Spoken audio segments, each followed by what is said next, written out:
Well, got a piece of factory 35 Remington here. You can tell it's Hornady brass, but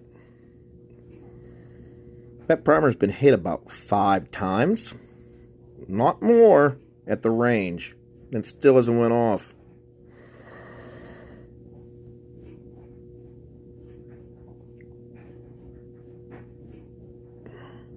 And you guys see that primer pocket.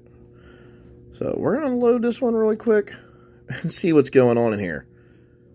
I'm really wondering if there's a flash hole inside of this for that primer to go through, or we got something else going on inside.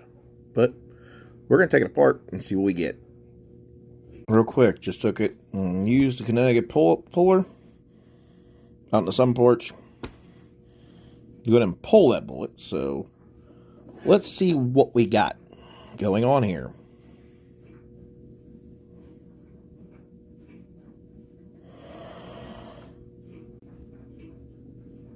Real quick. Spherical powder. Their bullet in the case. We'll see what we got here.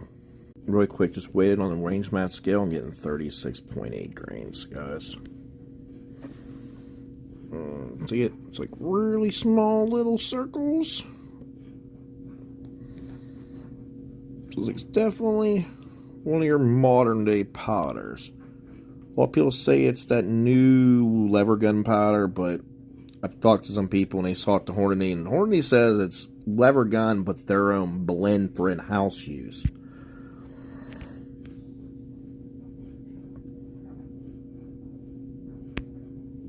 I'm not sure how true that is, but there you go.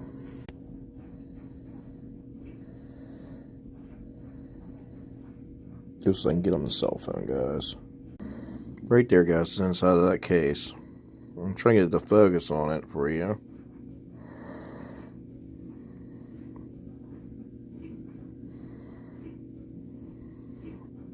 There you go, a little bit more of a distance.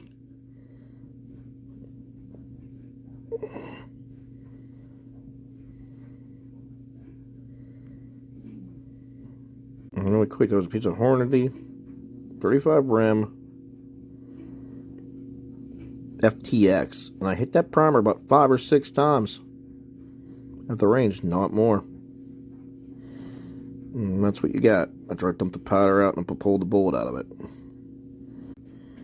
There you go, guys, from above. That's about a powder they had in the pan, their case, and their bullet.